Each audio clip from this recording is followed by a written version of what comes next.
বই মনের পরিধি বাড়াই, আসুন বই পড়ি। রকমারি.com-এর চমৎকার একটি স্লোগান। এটা অনলাইন রকমারি.com থেকে বইগুলো আজকে হাতে পেয়েছি। তো এটা কিন্তু মানে আমাকে কি গিফট দিয়েছে এরকম না, আমার নিজের কেনার বই। আমি এটা প্রতি মাসে বা 2 মাসে কিংবা 3 মাস অন্তর অন্তর কাজটা করে থাকি প্রায়। আমার খুব ভালো লাগে। তো আজকে যে বইগুলো এনেছি এটার পেছনে অনেক গল্প আছে। তো সেই গল্প বলবো না, আমরা আজকে বইগুলো দেখব। এখানে কয়েকটা বই আছে আমাদের পরিচিত বই, কিন্তু কয়েকটা বই খুবই দুর্লভ, যেগুলো হচ্ছে রকমারি.com-ও থাকে না। এবং একটা বই ওই যে যেটা বললাম গল্প আছে, এটা সাজেস্টকৃত বই, একজন আমাকে পড়ার জন্য বলেছিলেন অনেক আগে। তো আমি তখন থেকে এটা খালি খোঁজখবর রাখি বইটা কখন আছে, কখনো আমি পাই না। আবার পেয়েছি, একবার পেয়েছি বইটা আছে। তো তখন দেখলাম যে চলো যে বইটার ডিসকাউন্ট হচ্ছে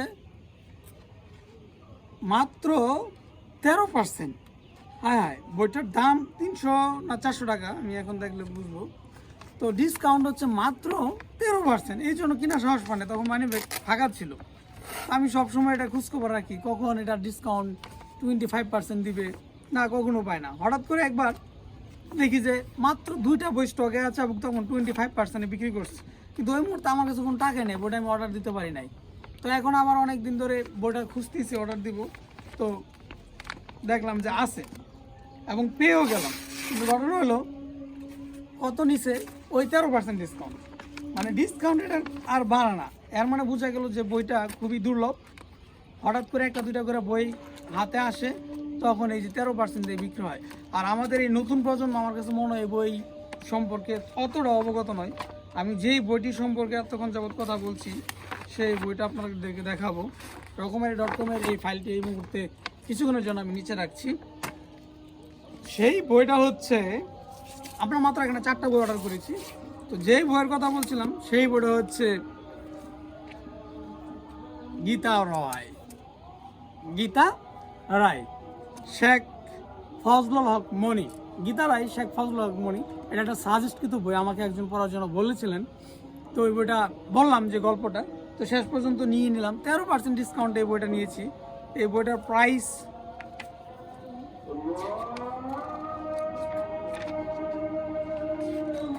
250 টাকা।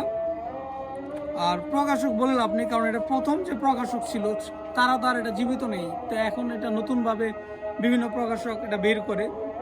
এই বইটার প্রচ্ছদ লুৎফুল হক, তো এটার অরিজিনাল বইয়ের প্রচ্ছদটা একই রকম। এই তো এই বইটিতে পৃষ্ঠা আছে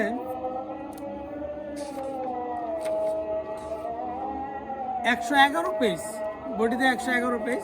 গীতারে শেখ ফজলুল হক মনি, শেখ ফজলুল হক মনিকে আপনারা হয়তো চিনেন। 1975 সালে তিনিও কিন্তু শহীদ হয়েছিলেন সেই বঙ্গবন্ধুর 32 নম্বর ধানমন্ডির বাড়িতে। তো আমরা বিস্তারিত বলবো না, বাকি বইগুলোর কথা বলি। বাকিগুলো আমাদের পরিচিত বই। বিলেতে 750 দিন, মোহাম্মদ আব্দুল হাই, ভ্রমণ কাহিনী। মানে আমি ভবিষ্যতে একটি ভ্রমণ কাহিনী লিখবো, তো এই জন্য খুঁজে খুঁজে ভ্রমণ কাহিনীগুলো পড়ছি, তাহলে মানে ভাষাগত আয়ত্ত আসবে। বিলেতে 750 দিন, মোহাম্মদ আব্দুল হাই।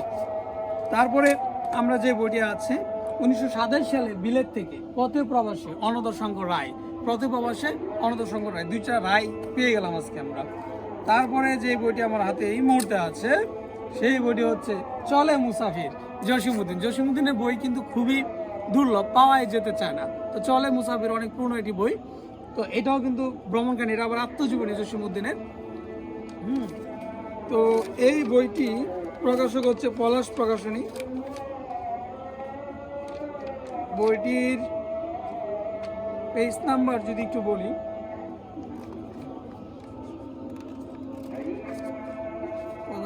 127।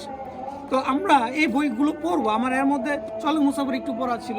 এই 4টা বই আমি পড়বো, পরে একে একে আলাদাভাবে রিভিউ দেবো। তো আজকে বুক রিভিউ প্লাস আপনাদেরকে একটু বই পরিচিতি দেখিয়ে দিলাম রকমারি.com থেকে।